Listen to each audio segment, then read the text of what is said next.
नमस्कार। धादिङ जिल्लामा चाहिँ यो एचआईभी र एड्ससँग सम्बन्धित जुन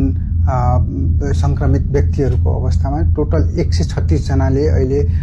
यो हाम्रो एआरटी सेन्टर यस अस्पतालमा रहेको एआरटी सेन्टरबाट सेवा लिइराख्नु भएको छ।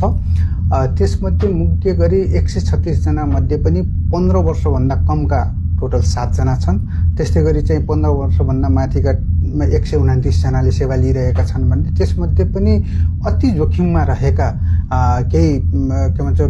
ग्रुपहरू हुन्छन्। जस्तै गरी यो वैदेशिक रोजगारमा जाने, इन्डिया जाने, कुवेत जाने हैन, त्यहाँ काम गरेर अनि फर्किनु भएको व्यक्ति जसमा चाहिँ एचआईभी पोजिटिभ छ, त्यस्ता टोटल चाहिँ 65 जना अहिले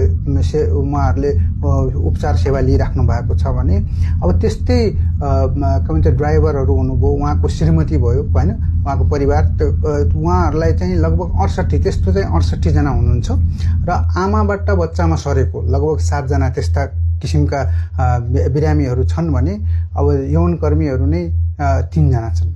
अब कुनै पनि स्थानमा जब त्यहाँको पपुलेसन डाइनामिक हुन्छ, आउने जाने,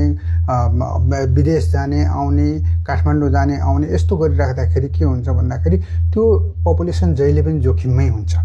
अब त्यसको लागि चाहिँ अब खाली यौन सम्पर्कबाट मात्र सर्ने कुरा चाहिँ हैन यो एचआईभी एड्स, त्यो बाहेक अरू रगतबाट सर्ने समस्याहरू पनि हुन्छ, ब्लड ट्रान्सफ्युजन हुँदाखेरि सर्न सक्छ, विभिन्न अरू समस्याहरू पनि छ। र त्यस्तै गरी अब जस्तो हाम्रो काठमाडौँ नजिक भएकोले के भन्छ यसमा चाहिँ अब के भन्छ तेस्रो लिङ्गी या के भन्छ ट्रान्सजेन्डरहरू ग्रुपहरू पनि सँग पनि सम्पर्कमा आउने, विभिन्न किसिमको ग्रुपहरूसँग कन्ट्याक्टमा आउने भएकोले पनि यो समाज अवश्य यो अर्को कुरा